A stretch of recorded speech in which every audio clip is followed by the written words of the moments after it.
الحمدللہ رب العالمین والصلاة والسلام علی رسولہ الکریم اما بعد فاعوذ باللہ من الشیطان الرجیم بسم اللہ الرحمن الرحیم وعن المغیرة ابن شعبہ قال قال النبي صلى الله عليه وسلم من اكتوى أو استرقى فقد برئ من التوكل رواه أحمد والترمذي وابن ماجہ صدق اللہ وصدق رسولہ الکریم۔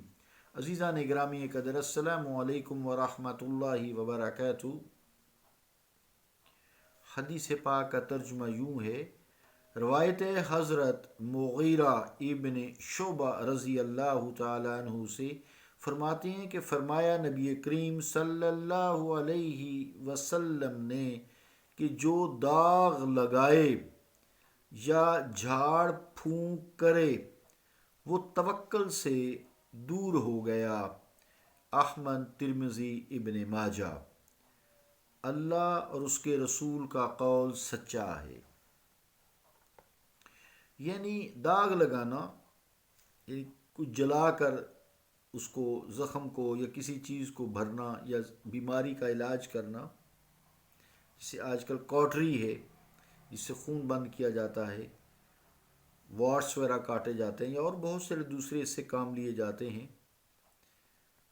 تو آپریشنز، تقریباً ہر بڑے آپریشن میں یہ کاٹری استعمال ہوتی ہے۔ پھر دم کرنا ہے، حضور کریم علیہ الصلوۃ والسلام خود بھی اسنان کریمین کو دم کیا کرتے تھے، اعوذ بکلمات اللہ التامات من کل شیطان وہامات ومن کل عین لامہ۔ تو یہ ہے جائز، لیکن جو اللہ پہ توکل کرتے ہیں ان کی شان سے یہ بعید ہے، یہ ان کی شان کے ساتھ میچ نہیں کرتا۔ جیسا کہ حضرت ابراہیم علیہ الصلوۃ والسلام کا توکل الہی دیکھ لیا، آپ کا کوئی ڈاکٹر نہیں ہے۔ تو قرآن مجید میں ہے نا یہ آیت، فرمایا وَإِذَا مَرِضْتُ فَهُوَ يَشْفِينِ، سب ڈاکٹروں نے لگایا ہوا یہ لکھ کے تقریباً۔ بس جب میں بیمار ہوتا ہوں تو وہی ہے جو مجھے شفا دیتا ہے۔ جب میں بیمار ہوتا ہوں، اللہ کی بیمار بھی اللہ ہی کرتا ہے، لیکن اللہ کی بیماری چونکہ بری چیز ہے، اللہ کی طرف منسوب نہیں کیا۔ بس جب میں بیمار ہوتا ہوں، فَإِذَا مَرِضْتُ فَهُوَ يَشْفِينِ، جب میں بیمار ہوتا ہوں، وَإِذَا مَرِضْتُ فَهُوَ يَشْفِينِ، جب میں بیمار ہوتا ہوں اور فَهُوَ يَشْفِينِ، تو پس وہی ہے جو مجھے شفا دیتا ہے۔ تو بہرحال توکل جو ہے نا، اگر کوئی شخص چھوڑ دے، صرف دم پر ہی اعتماد کرے، توکل کرے، یا جھاڑ پھونک یا داغ لگانا، آپریشن جتنے بھی ہیں اس پر ہی اکتفا کرے، یا ڈاکٹر بھی ایون کرنے والا بھی کرے، کیونکہ وہ توکل کے خلاف ہے۔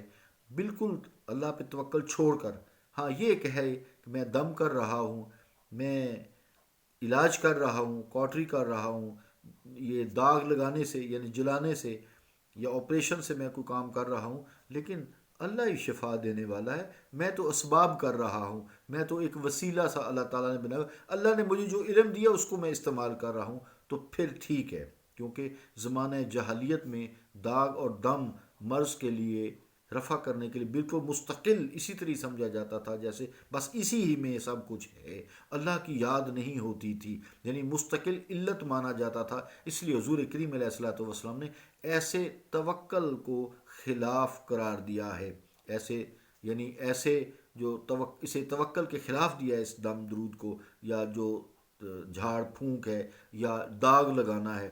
دیکھیں ہم دوائیں کھاتے ہیں تو دواؤں پہ ٹھیک ہے ایک اسباب ہے، بیماری کو شفا کا ایک ذریعہ ضرور ہے، لیکن توکل اللہ ہی پہ ہوتا ہے کہ اللہ ہی شفا دینے والا ہے، اور وہی دیتا ہے، اور وہی دیتا ہے۔ صرف دوا بیچ میں ایک وسیلہ سا بن جاتی ہے، جیسے بارش آسمان سے آتی ہے لیکن بادل اللہ تعالیٰ وسیلہ بنا دیتا ہے۔ رزق وہی دیتا ہے، لیکن ہم جاب کرتے ہیں یا اپنی دکان پر بیٹھتے ہیں۔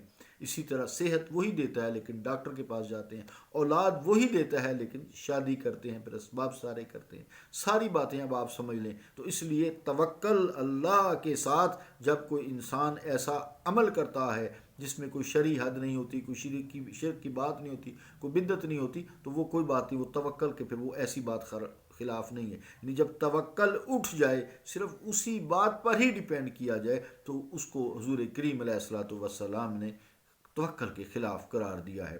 اس لیے دوائیں دیکھ لیں، ساری بچوں کو دیتے ہیں، بڑوں کو دیتے ہیں، آپریشن کراتے ہیں، علاج معالجہ کراتے ہیں، سارے اسباب کرتے ہیں، سب لوگ کرتے ہیں، ہم ہمارے ڈاکٹروں سمیت۔ تو یہ ایسی بات نہیں، اس کو سمجھنا چاہیے۔ تو حضور کریم صلی اللہ علیہ وآلہ وسلم نے متوکلین کی صفت میں داغ نہ کرنا، رقیہ نہ کرنا، تعویذ گنڈا نہ کرنا بیان فرمایا، دوا کرنے کا ذکر نہ کیا۔ یعنی دوا جو ہے وہ اس کا جہاں حضور صلی اللہ علیہ وسلم نے ذکر نہیں کیا، میں نے بے شک بات کی ہے لیکن حضور کریم علیہ السلام اس حدیث میں ابھی ذکر نہیں کیا، پہلے ہو چکا ہے ذکر اس کا بھی۔ تو دم بھی درست ہے لیکن اگر اللہ تعالیٰ کے سے توکل اٹھ جائے تو پھر درست نہیں ہے۔